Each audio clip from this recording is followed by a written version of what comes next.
আসসালামু আলাইকুম। আশা করি সবাই ভালো আছেন। আজ আমি আপনাদেরকে দেখিয়ে দিচ্ছি সবচেয়ে সহজভাবে অল্প সময়তে এই অসাধারণ চিকেনের রেসিপিটা কিভাবে মাটির হাঁড়িতে দম দিয়ে রান্না করে নেওয়া যায়। তাহলে চলেন যাই রেসিপিটা দেখে আসি। প্রথমত আমি একটা বাটিতে 1 কেজি পরিমাণের চিকেন নিয়ে নিচ্ছি। আমি এখানে পাকিস্তানি কক নিয়েছি। আপনারা আপনাদের পছন্দ মতো যে কোনো চিকেনই নিতে পারেন, কিন্তু রান্নার প্রসেস কিন্তু একই থাকবে। এখন আমি চিকেনটাকে ম্যারিনেট করে নিব। তার জন্য আমি দিয়ে দিচ্ছি 1.5 টেবিল চামচ আদা রসুনের পেস্ট, আর দিয়ে দিচ্ছি 1 কাপ পরিমাণের পেঁয়াজ কুচি।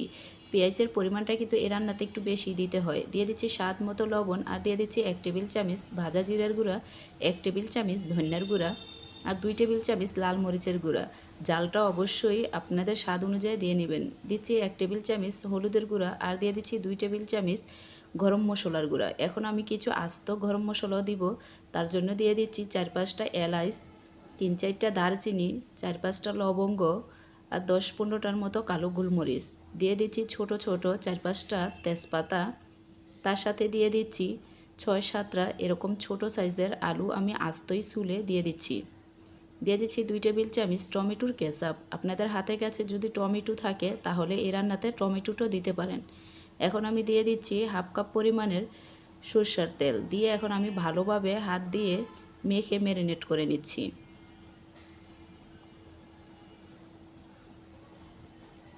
তো দেখেন ম্যারিনেট করা হয়ে গেছে। এখন এটা এক পাশে রেখে রান্না করার জন্য একটা মাটির পাতিল নিয়ে নিচ্ছি। মাটির পাতিলের ভিতরে আমি দিয়ে দিচ্ছি 2 টেবিল চামচ সরষের তেল। আমি কিভাবে দিয়ে দিচ্ছি আপনারা হয়তো দেখেই বুঝতেছেন। তাতে করে তলাতে লেগে যাবে না, আর রান্নাটাও কিন্তু খুব সুন্দর হবে। এখন আমি যেই চিকেনটাকে ম্যারিনেট করে রেখেছিলাম সেটাই আমি এখন হাঁড়ির ভিতরে দিয়ে দিচ্ছি। তো সবকটা চিকেনই কিন্তু আমি ভালোভাবে দিয়ে দিয়েছি। এখন আমি বাটিটা ধুয়ে 1 কাপ পরিমাণে পানি দিয়ে দিচ্ছি। আমি এই রান্নাতে বেশি ঝোলও রাখবো না, আবার একদম শুকনো শুকনো করব না। একটু মাখা মাখা থাকবে, তাতে করে কিন্তু খেতে ভালো লাগবে। এখন পানিটা দিয়ে আমি একটা চামচ দিয়ে ভালোভাবে নেড়ে মিশিয়ে নিয়েছি। দিয়ে দিচ্ছি 4টা এরকম ছোট সাইজের রসুন। আমি কিন্তু রসুনটা ভালোভাবে ছিলে ধুয়ে নিয়েছি। এখন আমি আটা গুলার ঝামেলায় না যেয়ে এরকম ফয়েল পেপার দিয়ে আমি মুখটাকে মুড়ে নিচ্ছি। মুড়ে উপরে আমি এভাবে ঢাকনাটা দিয়ে দিচ্ছি। দিয়ে এখন আমি চুলায় বসিয়ে 5 মিনিট এরকম ফুল আঁচে রান্না করে নিব।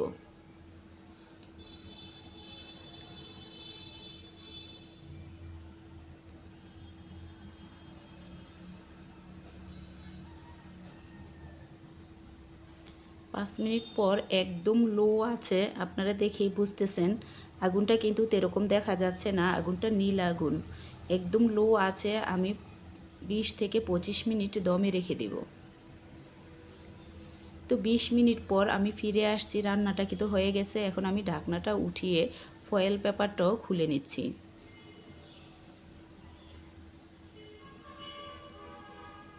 ফয়েল পেপারটা খোলার পরে যে কি সুন্দর একটা ঘ্রাণ আসছে, আপনাদেরকে বলে বোঝাতে পারবো না। খেতেও কিন্তু অসাধারণ মজার হয়েছে। এই তো দেখেন কালারটাও কিন্তু খুব সুন্দর হয়েছে।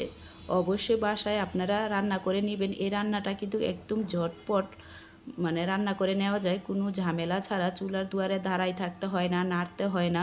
অল্প সময়তে এই অসাধারণ চিকেনটা রান্না করে নেওয়া যায়।